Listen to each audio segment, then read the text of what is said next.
This video was brought to you by CuriosityStream. Gods and Monsters was a better name. 115 years ago, in 1905, when anthropology was about as young as Japan's modernization efforts that started in the 1860s, there was already this feverish Western fascination with Japan going on. Lafcadio Hearn, a Greek-born, Irish-raised, American-made writer who later got married, changed names, and died in Japan, wrote about Japanese culture to a Western audience by appealing to the West's persistent admiration of the ancient Greeks. To witness the revival of some perished Greek civilization, to walk about the very Crotona of Pythagoras, to wander through the Syracuse of Theocritus, were not any more of a privilege than is the opportunity actually afforded to us to study Japanese life. From the other side of the pond, and from a few decades later, we have University of Michigan professor Hanako Hoshimo Yamigawa writing 10 pages in a 1936 edition of the Classical Journal outlining parallels between the then-still modernizing customs of historical Japan with the ancient history of classical Greece. She says the similarities she spotted may be due to the fact that, although they are separated east and west by 1/3 of the circumference of the Earth, both countries lie in almost the same climate. It may be due to the fact that both countries are covered with mountains and barrens, and the people are familiar with volcanoes and earthquakes, or to the fact that the largest portion of these two countries are surrounded by seas. Why am I bringing this up? Because the more things change, the more they stay the same.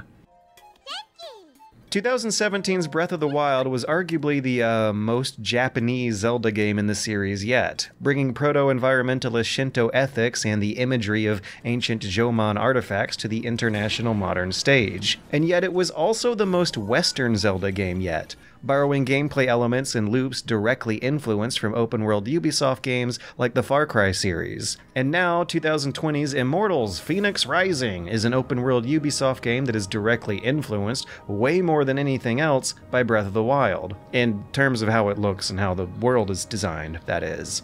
When it's in your hands, in terms of game feel and UI stuff, it feels more like Assassin's Creed Odyssey, which itself changed a few core elements of that open-world Ubisoft sandbox formula a year after Breath of the Wild's megalithic influence. So, Immortals Fenyx Rising can actually pretty much accurately be described as Breath of the Wild but in ancient Greece.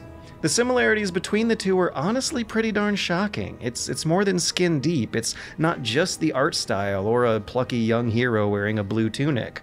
Its open world is almost as much a puzzle box as any single Zelda dungeon, maybe owing to the fact that there aren't any traditional Zelda dungeons here, but instead little shrines that they're calling, Vaults of Tartarus. You begin the game on a tutorial island that delivers a couple necessary abilities before you move on. Magnesis is the Gauntlets of Heracles, and the glider is the Wings of Daedalus, which glide you over to a mainland where you spend most of the game completing quests given by 4 supporting characters who have bigger, fancier vaults associated with them, and you can tackle them in any order you like. Cute little cooking animations play when you craft potions, you can sneak up on and ride horses or even deer. There's even a version of Mipha's Grace here that functions exactly the same, except the cooldown is 20 minutes instead of 24 minutes. Wow. I wonder how this is gonna go down. Reviewers don't usually dock points for unoriginality, but the gamers sure do. And Nintendo's lawyers sure do as well. Maybe Genshin Impact's recent release will take some heat off of this one. Who knows what's gonna happen? This is an age of gods and monsters. And also, with the release of Cyberpunk coming in a week, a recent name change to something far more cumbersome, and recurring harassment and crunch time scandals, I have a feeling that Fenyx Rising is going to be one of the more overlooked and underappreciated games of the year. I say underappreciated because, despite all the deja vu, I really truly ended up enjoying the time I spent. If we're talking about persistent human truths and the ancient wisdoms behind art, then this game evokes one of the big ones. If it ain't broke, don't fix it. They do say imitation is the sincerest form of flattery. As a game made 3 years after Breath of the Wild, Ubisoft has had plenty of time to take in the feedback and make a game that directly addresses the issues a lot of people had with the latest Zelda. And those aspects ironically end up giving the game a personality of its own, particularly in that it iterates and improves on Breath of the Wild's story, pacing, and combat. And to start with the story, hey, we got actually living, breathing characters who follow us around through the story and develop as we go. One of the more unique aspects that hashes out a bit of that unique identity for this game is that it's entirely talked over by two unreliable narrators. The voices of Zeus and Prometheus will follow you through the entire game, foiling each other with comedy against morality as they argue over things like the historical accuracy of our adventure, starring a likable, charming hero in Fenyx, who's a lowly shield-bearer in times of war and a humble but wise bard in times of peace.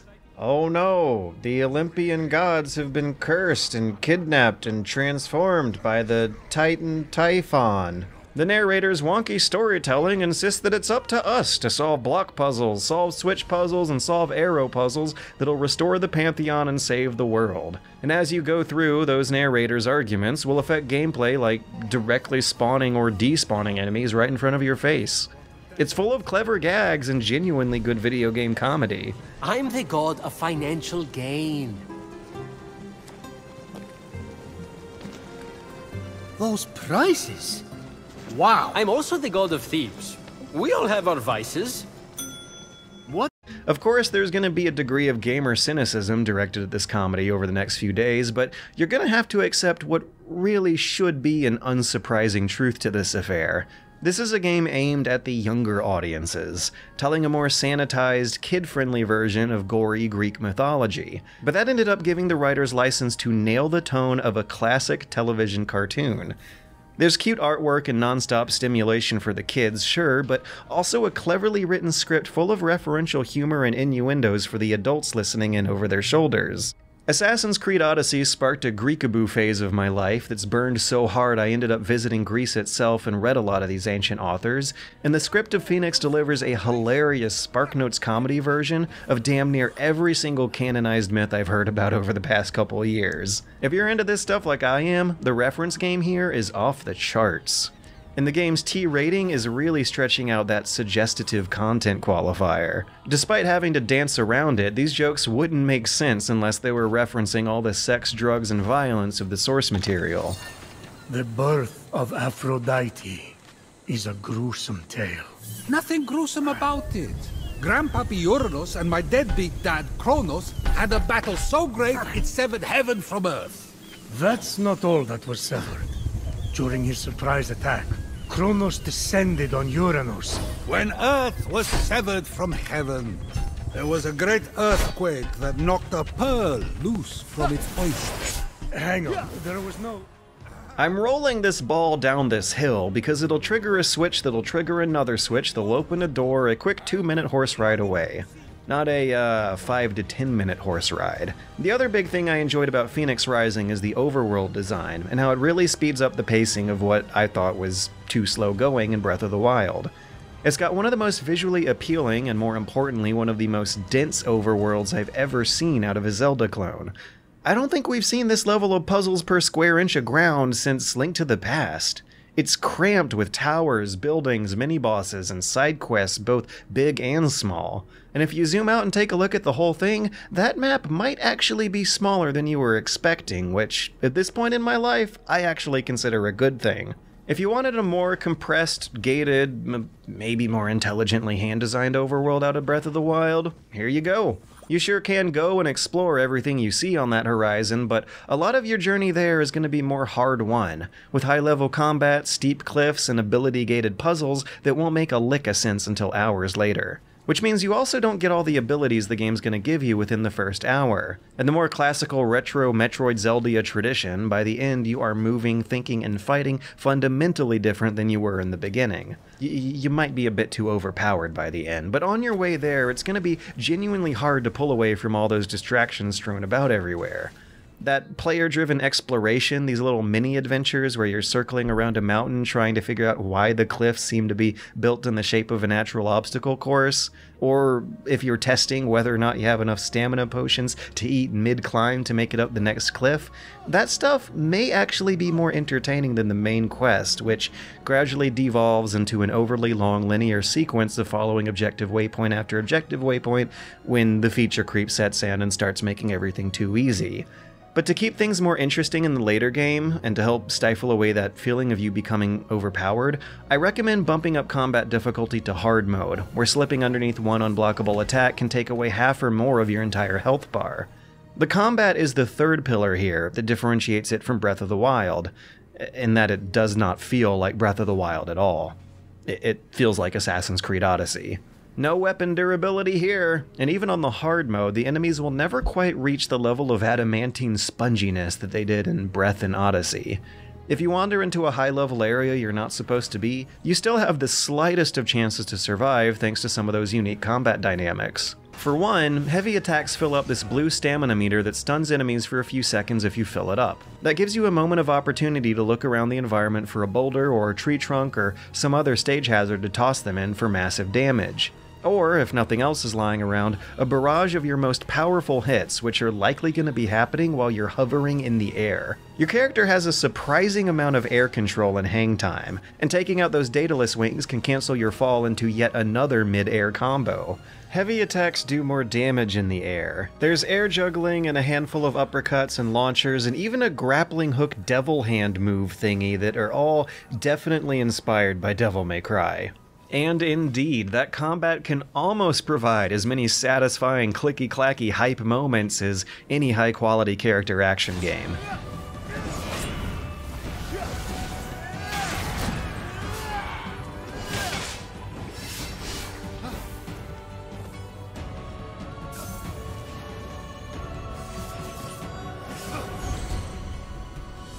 But I say almost because there's a bunch of qualifiers. The two big elephants in this room are the hitboxes and wind-up animations. Unless they seriously patch this stuff up, expect to get hit by the air around an enemy's attack rather than the attack itself. And while enemies have distinctive readable wind-up animations before they take a swipe, they kind of freeze in suspended animation a bit before taking the swipe, and suddenly it's like fast motion by comparison. It's harder to explain in a video than it is to feel in your hands, particularly because the parrying is activated by a kind of uncomfortable left bumper right bumper combo I don't like. But there's also a kind of anticlimactic, under-animated feel to this otherwise decent combat that keeps it from really feeling like I'm in control of everything going on. That's why, as impressed as I still am by it, I kinda just want to call it surprisingly decent combat rather than something more flattering. It seems to suffer from lacking all the passes of polish than the games you're going to be comparing it to. And maybe that owes something to this season's release schedule, and it maybe probably owes something to Ubisoft's work culture. Cutscenes are under-animated too. There's a budget on body language and camera movement that are characteristic of every other Ubisoft open world game, despite this one having such a different style, pacing, and combat to it. Don't take the nitpicking too seriously. I totally enjoyed the game, I just don't know if I want to marry it. That being said, if you're watching this video, the ideal way to play this game may have already glided past you years ago. The best way to enjoy Immortals Fenyx Rising is to be a kid who doesn't know what Devil May Cry is or what Assassin's Creed Odyssey in particular feels like. Is to be a child whose childhood was made undoubtedly better by Breath of the Wild. A kid who's eager for more of that before the sequel comes out. A kid who's not yet immature enough to get hung up on such small details of polish, nor of the big detail of how much copycatting is going on. A kid who hasn't yet played countless hours of Ubisoft open world games to death. A kid whose parents will be chuckling over all these jokes sailing over their child's heads, sparking some interesting and pseudo-educational parent-child conversations that'll turn this long single-player video game into just a bit more of a family group activity.